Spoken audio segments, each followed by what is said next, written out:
What's up, my friends? Hello and welcome back to another video. Today you join me for something that you already know because you've read the title, seen the thumbnail, and that is the fact that John Hill has likely done the unthinkable.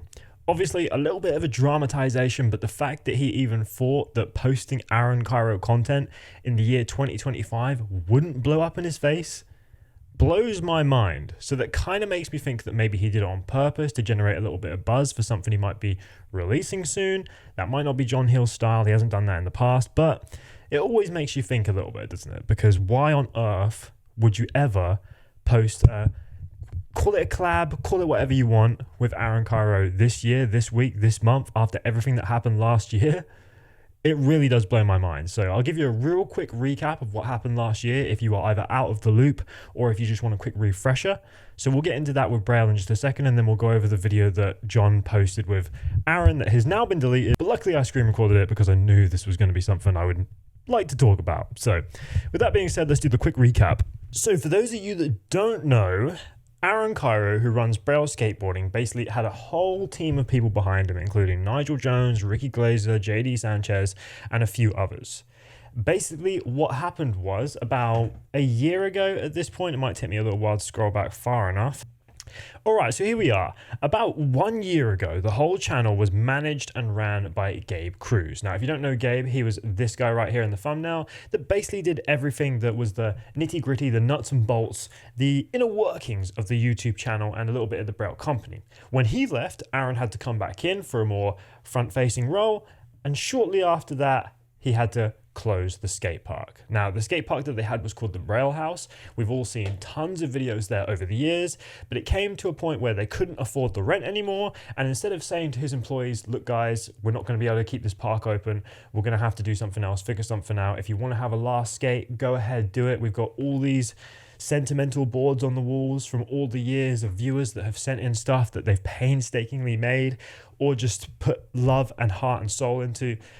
He took all of that stuff and just threw it all away, discarded it, didn't warn anybody about what was going to be happening. He just literally closed the skate park, said it no longer exists, scrapped all of the old boards constructed by viewers, subscribers, people that work for them, all of that history, all of that channel lore, the wealth of experiences the people in and out of the company had.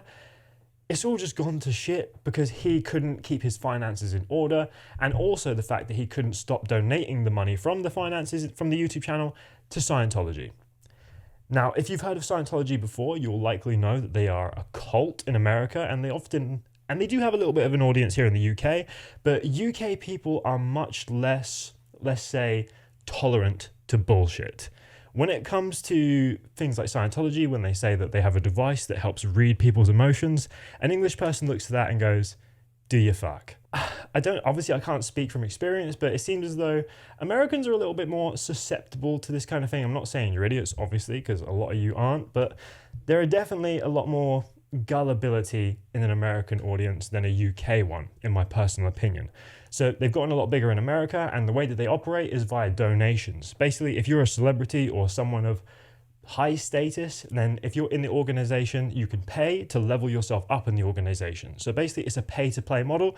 The more money you donate, the more money you put in, the higher up in the organization you become. And Aaron managed to get himself to the top of the San Francisco division, which is where he lives in the US, by donating all the money from the YouTube channel, Braille Skateboarding, to Scientology. Now, obviously, not every single penny. They had to have maintenance costs and employee costs with all the skaters and the filmers and all this, that, and the other. But a good portion of it, at least $1 million from the Scientology Twitter page that we spoke about in a video last year we did on Aaron, that I'll put a link in the description if you want to see it.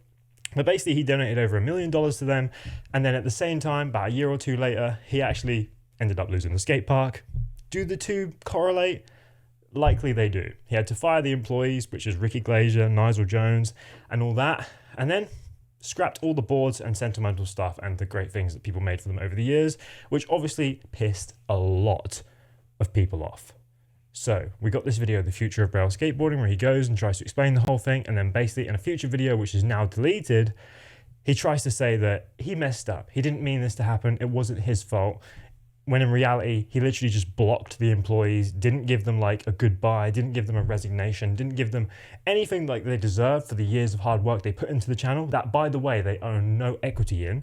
So they literally just got paid by the hour, which, yeah, fair enough. They agreed to that, and they definitely should be suffering the consequences of not sorting out a more sustainable contract. But the way they were treated is pretty out of order. Well, in fact, it is definitely out of order. It was complete bullshit at the time, and everybody knew it. So yeah, pretty much from that point forward, Aaron Cairo was very much seen as untouchable in the skate scene. No one wanted to associate with him, no one wanted to associate with Scientology, and the way that he treated his employees, which, by the way, I was under the impression were John Hill's friends. Like, I don't know if Nigel Jones was, but I'm pretty sure John has done videos, or at least associated with, like, Ricky and JD, and obviously Aaron. He was definitely the closest with Aaron, which is obviously why he thought he could get away with doing a video with him or posting a video of him. But yeah, let's get into that now, and I'll show you the video, and then we can talk about John Hill. So in the Hills Files folder right here, we have two pictures. These were like taken maybe an hour or so between each other. I think this one was, let me check. Yeah, so this was when he just posted the video, 302,000 followers. And this was like a couple of hours later after he deleted the video, already lost 1,000 followers just from like an hour or two of having a video up, which is insane in my opinion. So like 1,000 people hitting the unfollow button that quickly, I could only imagine how bad it would have been if he'd have left that bad boy up. Anyway, I'm clicking all over the place. Let's watch the screen recording right here. Aaron Cairo asked me to take him to the worst skate park in my city, and it backfired. What the heck? Oh! No way. John, you're... When the skate park is fire, it's fire. Forget the other skate park we went to. This is way better. Oh! This is already basically better than a lot of other skate parks just by how it is. The other thing that's also interesting is we go, oh, this park sucks, only has a couple things, and then we're like having fun, legit fun. Isn't that what it's about, fun? I'm having a good time. We were having so much fun, we forgot to rate the obstacles as we go. Flat bar 10, small bench 10, picnic table 0, square flat bar 10. I feel like this is bringing out the inner child in you. It is, it's so fun. I think I had more fun at this park, honestly. I think I did too, honestly. So, take that! So, why on earth that would ever be created, narrated, posted in this year, in this day and age, blows my mind. The fact that that was even constructed, put into the drafts, captioned, and then posted. I have no idea how some sort of filter didn't stop this video from coming out, didn't make John realize that, I mean, yeah, I guess John does like to keep himself out of the drama, out of the frying pan, so to speak, but this situation, you must have known that this would have blown up in your face. The amount of people that hate Aaron and subsequently also don't really rate Gabe for having betrayed his friends. Like, obviously Gabe, having worked with people like Aaron, Ricky, Nigel, JD for all those years, must have been close with them. And the fact that he just went straight back to Aaron after what Aaron did to those guys, if that was one of my friends, I would have cut that guy off instantly. That is snake behavior. And I don't know why this seems to be, but like American YouTubers seem to like all band together, even if they're talking shit about each other behind each other's backs, or if someone doesn't like someone, as soon as they're in each other's faces and like in the same situation, it seems like we're all friends again. I don't get this. Like, why does everybody pretend to be friends when in reality, you're all just fucking each other over behind each other's backs? Like, how does this happen? How do you still be friends with Gabe after he goes back and basically unifies with Aaron after he's treated you like shit? Like, if someone I knew, if a boss I had that I shared with a good friend of mine treated him like shit but treated me well, I would still think he's a prick. Because your character is not judged on how you treat one person, your character is judged on how you treat everybody, and that includes how he treated Ricky by blocking him, how he treated Nigel by blocking him and firing them, how he treated all of them. So his character is disgusting, and the fact that any of them still associate with him in the slightest, it really does baffle me. And especially John Hill, who I really did think was one of the good ones. Like, yeah, John has been putting out some really whiny videos lately, and yeah, we've all done a few videos where we like to complain about this and that and talk about our own mental health and stuff, which I'm a massive proponent for, as you guys know.